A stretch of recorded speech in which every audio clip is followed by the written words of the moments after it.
मनोज राजा उजळाच्या काळजावर बोलणारी अभे माता रमाई सारखी माय दिसत नाही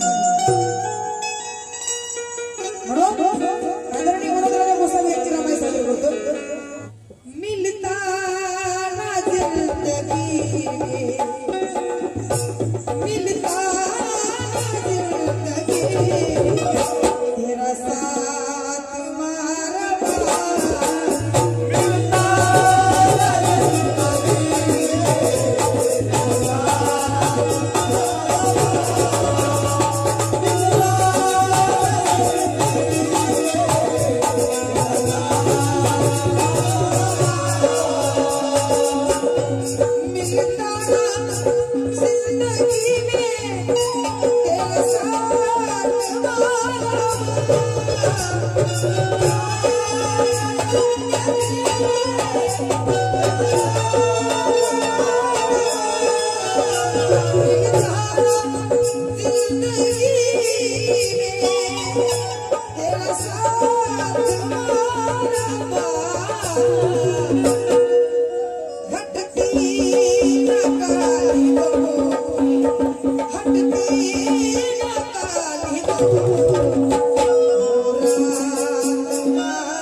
Thank you.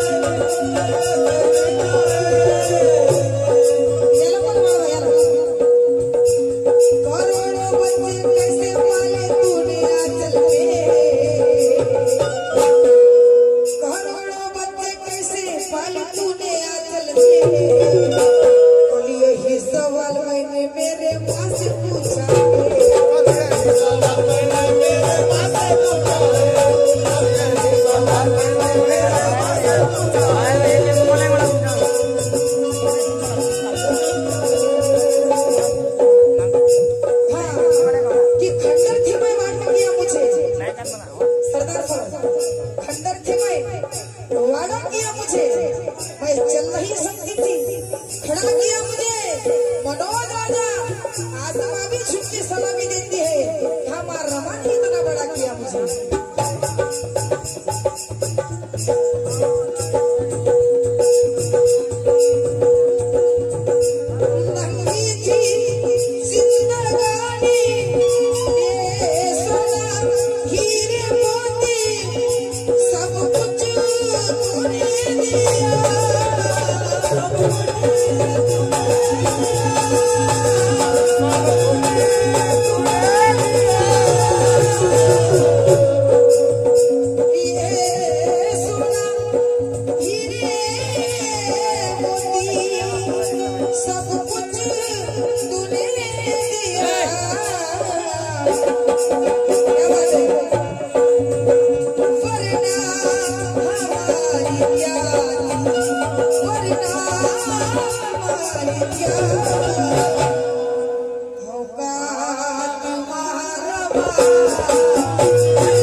बाकी सर्व झोप लागले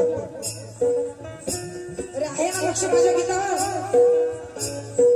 नाही तुमचं बाकी झोपलं सगळ्याच असो काही विषय हाँ किसी कश्मीर तो किसी हिमाचल मिल गया, किसी आसाम तो किसी अरुणाचल मिल गया। मनोज राजा मैं जिस वक्त में धूप में खड़ा था, मनोज राजा मैं जिस वक्त धूप में खड़ा था, इस वक्त मेरे सर पर माँ रमा का आंचल मिल गया, माँ रमा का आंचल मिल गया।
मनोज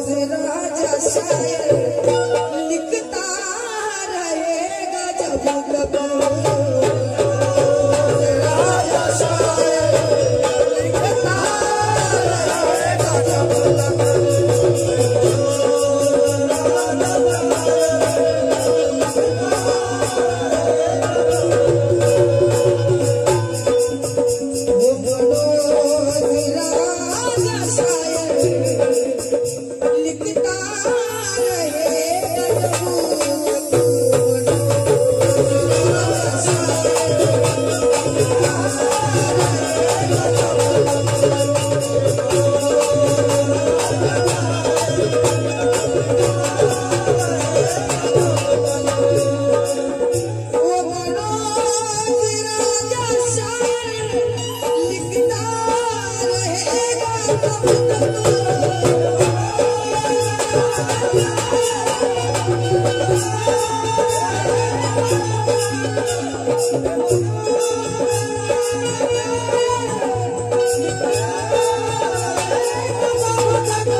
Yes,